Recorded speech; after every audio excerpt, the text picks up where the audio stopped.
Hello students, इस video lecture में हम उत्पादन फलन प्रोडक्शन फंक्शन के बारे में चर्चा करेंगे। विद्यार्थियों, अभी तक हम उपभोक्ता के व्यवहार का अध्ययन कर रहे थे, अर्थात कीमत निर्धारण के मांग पक्ष का अध्ययन कर रहे थे। अब हम आगे कीमत निर्धारण के पूर्ति पक्ष का अध्ययन करेंगे। आगे बढ़ने से पहले हम कुछ कंसेप्ट को जान लें। सबसे पहले उत्पादन साधन। हम अर्थशास्त्र में भूमि, पूंजी, श्रम, संगठन, साहस, इन सब को उत्पादन के साधन कहते हैं, जिनको आधुनिक युग में आगत या इनपुट के नाम से जाना जाता है। जहाँ तक उत्पादन की बात है, उत्पादन का मतलब है उत्पादन के साधनों के संयोग के द्वारा वस्तुओं एवं सेवाओं का उत्पादन, यानी हम आगतों का उपयोगी या वांछनीय वस्तुओं एवं सेवाओं में रूपांतरण उत्पादन प्रक्रिया के दौरान करते हैं। कहने का मतलब ये है कि उत्पादन के अंतर्गत उपयोगिता का सृजन किया जाता है। विद्यार्थियों, वस्तु कीमत निर्धारण में हम वस्तु की जो पूर्ति है, जब हम उसकी बात करते हैं तो विद्यार्थियों, किसी भी वस्तु की जो पूर्ति है वह उत्पादन लागत पर निर्भर करती है। और यह उत्पादन लागत दो बातों पर निर्भर करती है। एक तो उत्पादन के साधन तथा उत्पादन में भौतिक एवं तकनीकी संबंध, अर्थात physical and technical relationship between inputs and outputs. और दूसरा यह साधनों की कीमतों पर निर्भर करती है। विद्यार्थियों, हम साधनों तथा उत्पादन के बीच भौतिक एवं तकनीकी संबंध को उत्पादन सिद्धांत के अंतर्गत अध्ययन करते हैं। और उत्पादन सिद्धांत है वह कीमत सिद्धांत में दोहरी भूमिका निभाता है। उत्पादन सिद्धांत एक तरफ जो उत्पादन की जो पदार्थ की जो उत्पादन मात्रा है तथा लागतों के बीच संबंध का आधार है, यानी यह वस्तु की उत्पादन मात्रा तथा लागतों के बीच संबंध को व्यक्त करता है।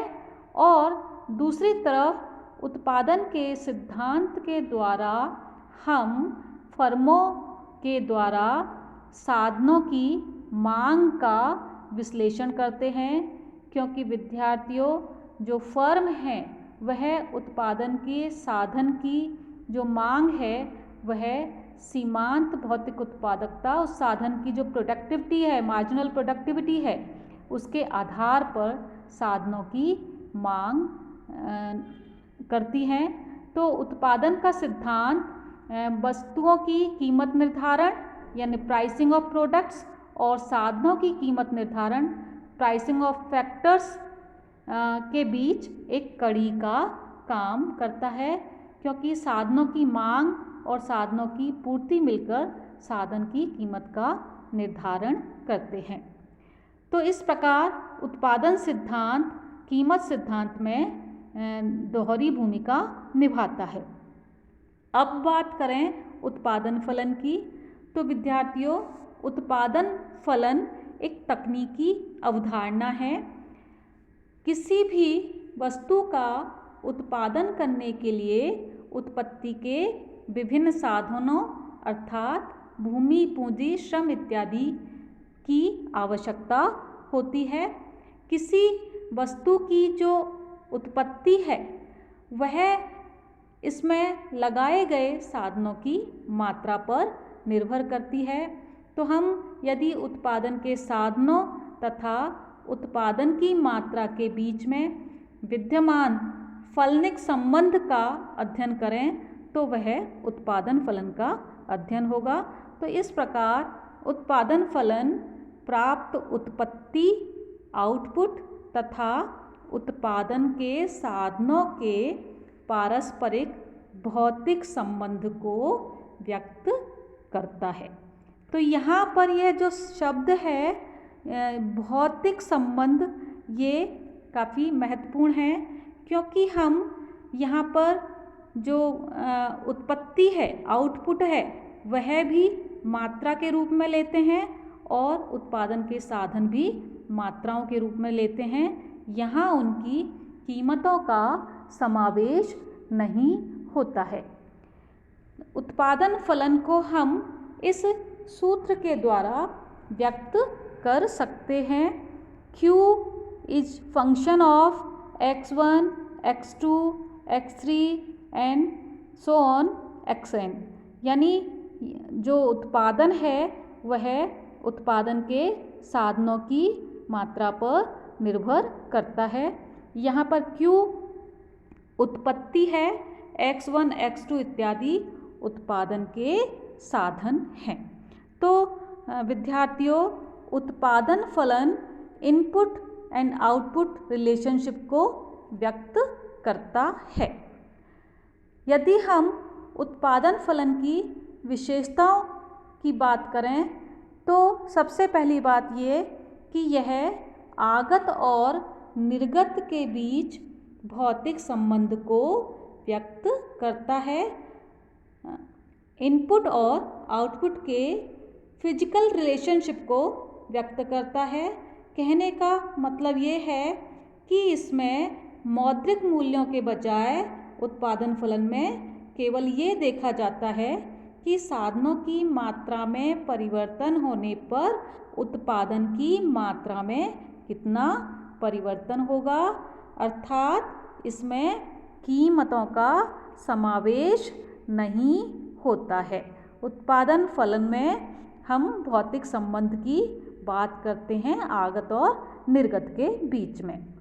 दूसरी विशेषता है इसकी, उत्पादन फलन में सूचित की जाने वाली उत्पत्ति की मात्रा वह अधिकतम मात्रा होती है जो साधनों के किसी विशेष संयोग से प्राप्त की जा सकती है। अर्थात यहाँ पर Q जो है वह मैक्सिमम Q है, अधिकतम उत्पादन है जो उत्पादन के साधनों की मात्रा से प्राप्त किया जा सकता है, उत्पादन के साधनों के किसी संयोग से प्राप्त किया जा सकता है। इसको हम सूत्र रूप में इस प्रकार व्यक्त कर सकते हैं। फिर उत्पादन फलन की अगली विशेषता है कि यहाँ पर जो Q है और x1, x2 इत्यादि जो उत्पादन के साधन हैं उनकी मात्राएं धनात्मक हैं।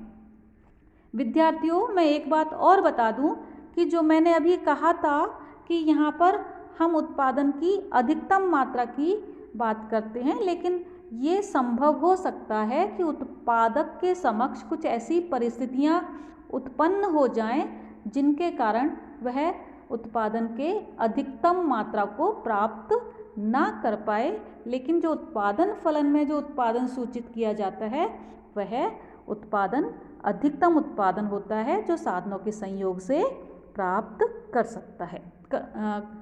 फिर इसकी उत्पादन फलन की अगली विशेषता है कि उत्पादन के सभी साधन तथा उत्पादन मात्रा विभाज्य है, उन्हें छोटी छोटी इकाइयों में विभाजित किया जा सकता है। इसलिए उत्पादन फलन अनवरत साधनों का अनवरत फलन कहा जाता है। उत्पादन फलन की अगली विशेषता है कि फर्म के उत्पादन का स्तर बाह्यताओं से प्रभावित नहीं है। इसका मतलब ये है कि उत्पादन केवल उत्पादन फलन में निहित साधनों की मात्रा पर निर्भर करता है। उत्पादन फलन की अगली विशेषता है कि उत्पादन के साधनों तथा वस्तु की इकाइयाँ समरूपी हैं, एक जैसी हैं। फिर अगली विशेषता है कि उत्पादन प्रक्रिया के जारी रहते कोई तकनीकी परिवर्तन नहीं होता है। यानी उत्पादन फलन में जो टेक्नोलॉजी है उसको स्थिर मान लिया जाता है।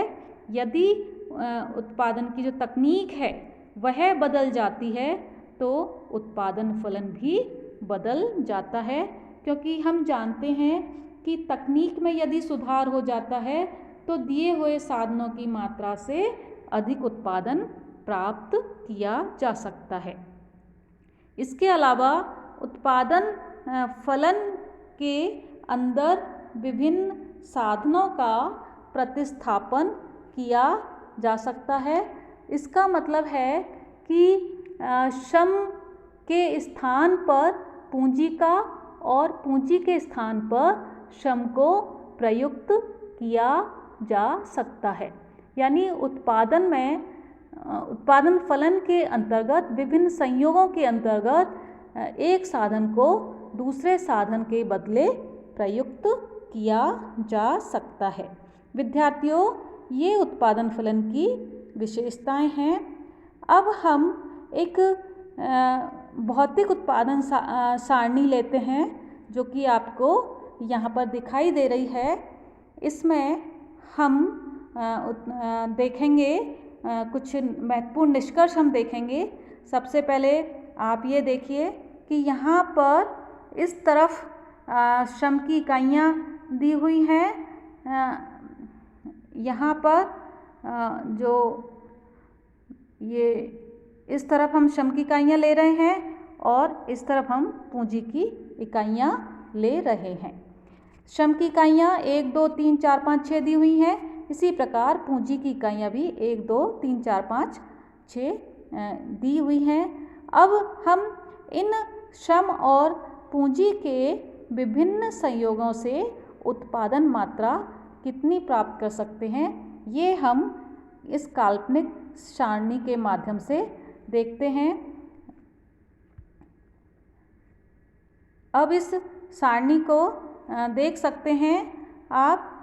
इस सारणी में देख रहे हैं कि जो यदि हम जो श्रम की मात्रा है उसको स्थिर रखकर यदि हम पूंजी की इकाइयाँ बढ़ाते जाएं, मान लीजिए श्रम की मात्रा हम एक इकाई पर श्रम की एक यूनिट के साथ पूंजी की विभिन्न इकाइयाँ 1, 2, 3, 4, 5, 6 ये लगाते चले जाएं, तो हम देख रहे हैं कि जो उत्पादन हमें प्राप्त हो रहा है वो श्रम की एक इकाई के साथ पूंजी की बढ़ती हुई इकाइयाँ लगाने पर उत्पादन को हम इस कॉलम में हम देख सकते हैं कि एक इकाई श्रम के साथ पूंजी की विभिन्न इकाइयाँ लगाने पर जो उत्पादन प्राप्त हो रहा है। तो इससे हम एक साधन को स्थिर रखकर दूसरे साधन में वृद्धि के साथ हम जो उत्पादन मात्राएं देख रहे हैं उससे हम उत्पत्ति के नियम प्राप्त कर सकते हैं। इसे हम आगे और विस्तृत रूप में पढ़ेंगे। और यदि हम दोनों उत्पादन के साधनों को समान अनुपात में परिवर्तन कर रहे हैं, जैसे पूंजी की 2 इकाइयों के साथ श्रम की 2 इकाइयाँ ले रहे हैं, पूंजी की 3 इकाइयों के साथ श्रम की 3 इकाइयाँ ले रहे हैं, तो हम इस विकर्ण रेखा के साथ साथ चलेंगे। जो आपको ये एरो दिखाई दे रहे हैं, तो आप देख रहे हैं कि इसमें 1 इकाई पूंजी और श्रम लेने पर 12 इकाई उत्पादन प्राप्त हो रहा है और 3 इकाई श्रम और 3 इकाई पूंजी लेने पर उत्पादन 36 इकाई प्राप्त हो रहा है। तो ये पैमाने के प्रतिफल को व्यक्त करेगा, रिटर्न्स टू स्केल को व्यक्त करेगा। यहाँ पर पैमाने के समान प्रतिफल मिल रहे हैं। पैमाने के प्रतिफलों का भी हम विस्तृत रूप से अध्ययन आगे करेंगे। हम पूंजी और श्रम के विभिन्न अनुपातों के आधार पर भी उत्पादन मात्रा प्राप्त कर सकते हैं। जैसे पूंजी की 2 इकाइयाँ और श्रम की 4 इकाइयाँ हम लें तो यहाँ पर ये 28 इकाई हमारे पास उत्पादन प्राप्त हो रहा है। यदि हम पूंजी की 3 इकाइयाँ और श्रम की 6 इकाइयाँ लें तो हमारे पास ये 42 इकाई उत्पादन प्राप्त हो रहा है। तो हम प्रतिस्थापन के प्रतिफल भी, रिटर्न्स टू सब्स्टिट्यूशन भी इस सारणी के द्वारा स्पष्ट कर सकते हैं। तो विद्यार्थियों, इस प्रकार उत्पादन फलन में साधनों के विभिन्न संयोगों से उत्पन्न हो सकने वाली हम अधिकतम मात्राओं को दर्शा सकते हैं। इसके बाद विद्यार्थियों, हम उत्पादन फलन के निर्धारक तत्वों को देखते हैं।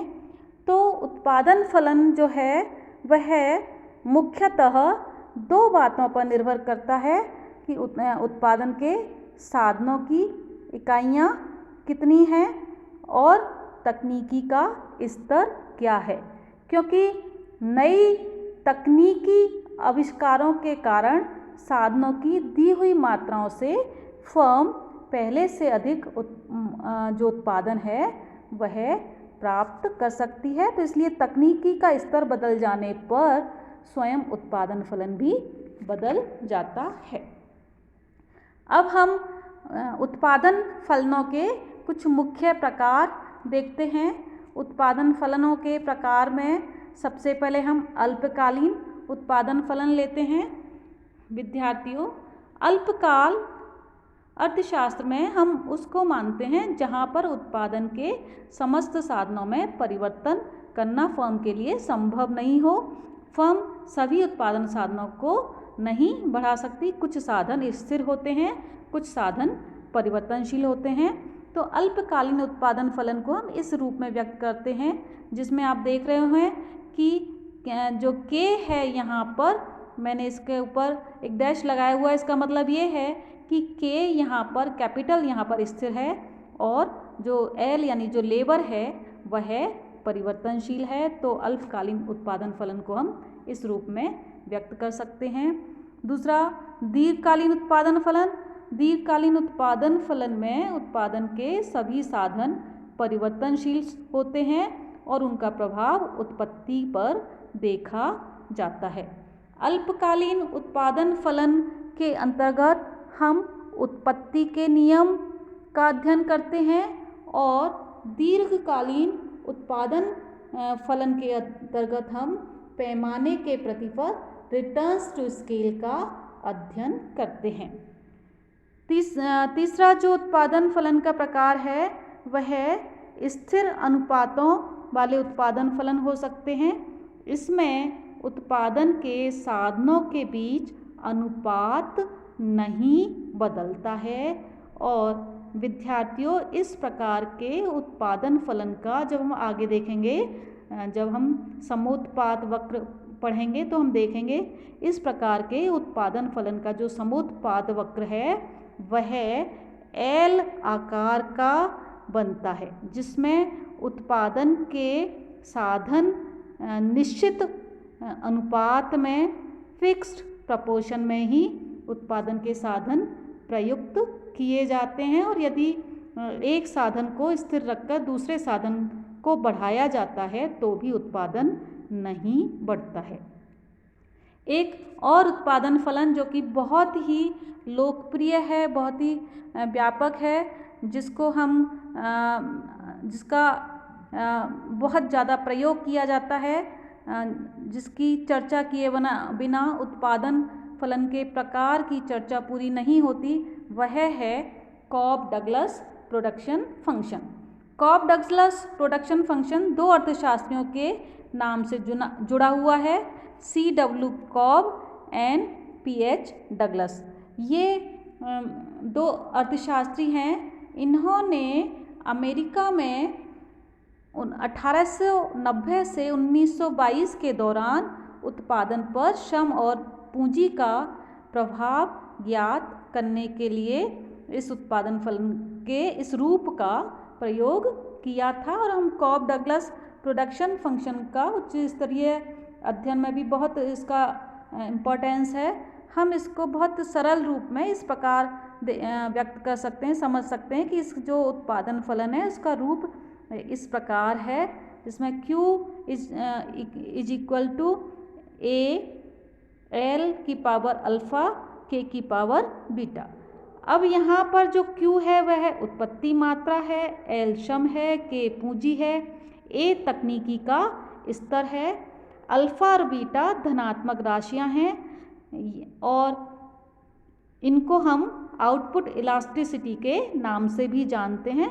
यानी इसका मतलब ये है कि मान लीजिए अल्फ़ा 0.5 है, जिसका मतलब है कि L 1 इकाई बढ़ाए जाने पर, श्रम की मात्रा 1 इकाई बढ़ाई जाने पर उत्पादन में 0.5 इकाई के बराबर वृद्धि होगी।